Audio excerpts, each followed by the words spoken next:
It's not even light outside yet. And Estela Santos has her bag packed, ready to go.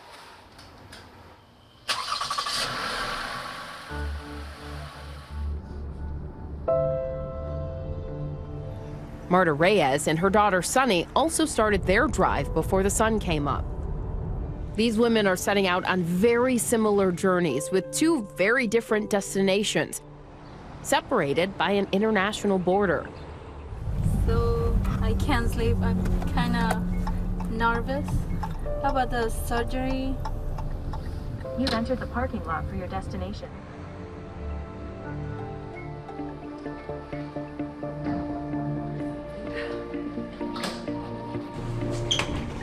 Hey there. Don't be nervous, you'll be fine, you'll be fine.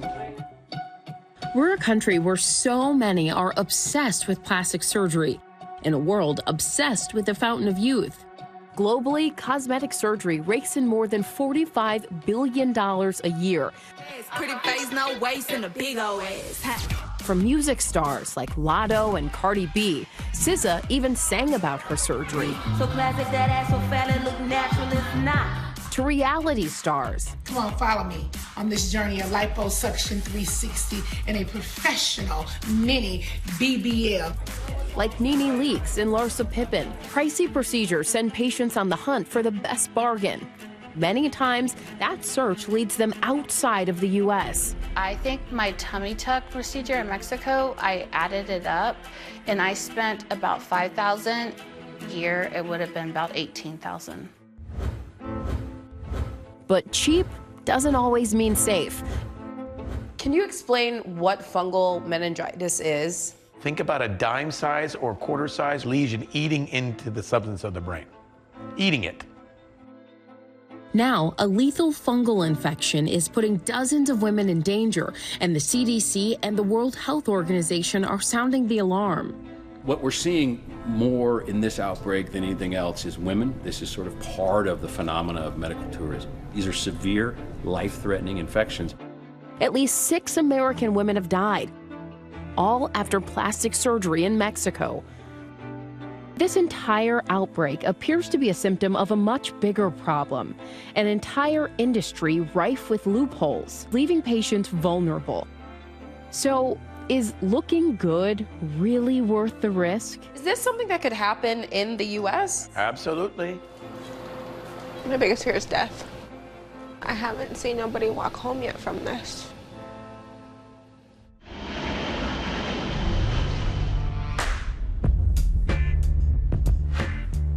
So we're here in Texas at the Brownsville airport, just a few miles from the Mexican border and the city of Matamoros. More and more Americans are taking the trip over the border for so-called mommy makeovers. Anything from a facelift to tummy tucks to Brazilian butt lifts.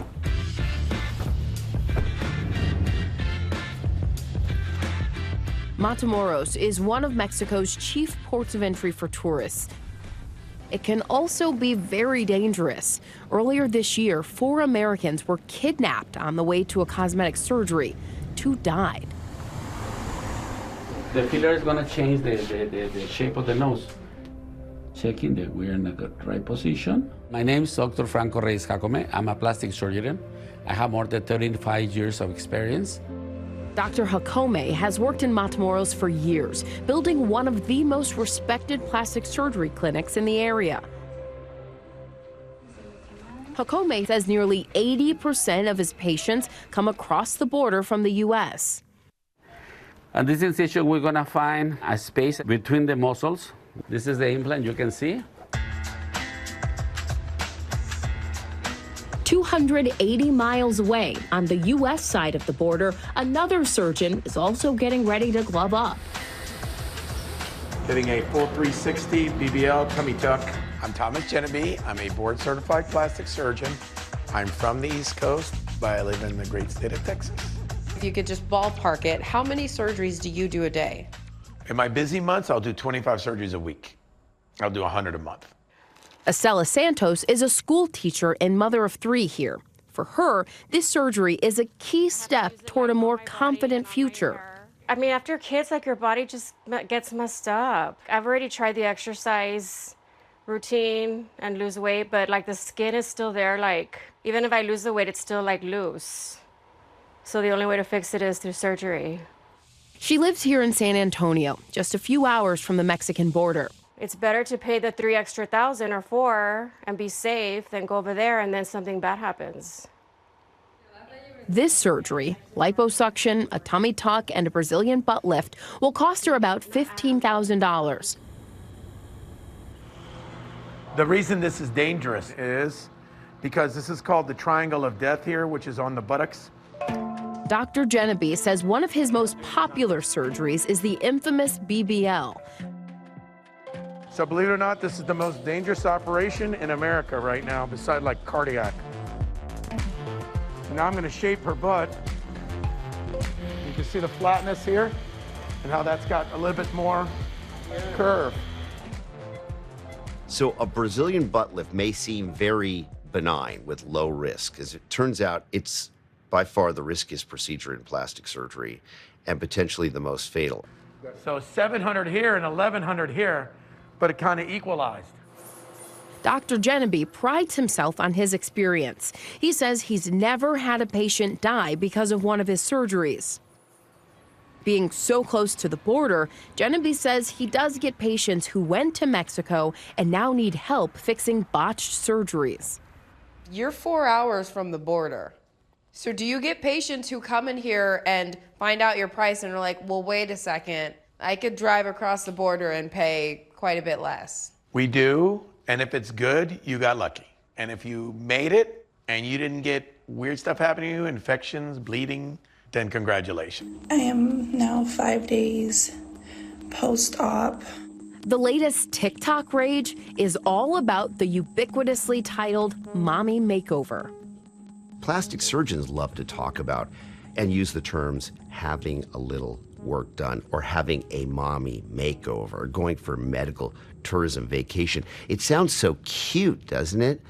Well, complications and fatalities are not cute, okay?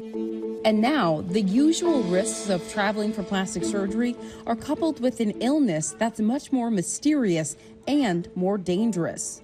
You know, my life is more important than anything else, and I won't go to get surgery ever again.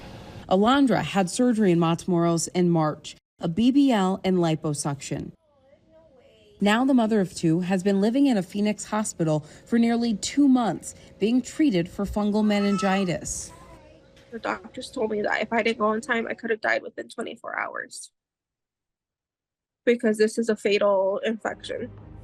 We reached out to both clinics involved in the outbreak. We've received no response. Mexican officials have closed both of them, Clinica K3, where Alondra went, and Riverside Surgical Center. The CDC has issued an alert telling anyone who had procedures under epidural anesthesia between January 1st and May 13th of this year that they need to go to their local emergency room and get tested for meningitis. What are your greatest fears at this point? Fears?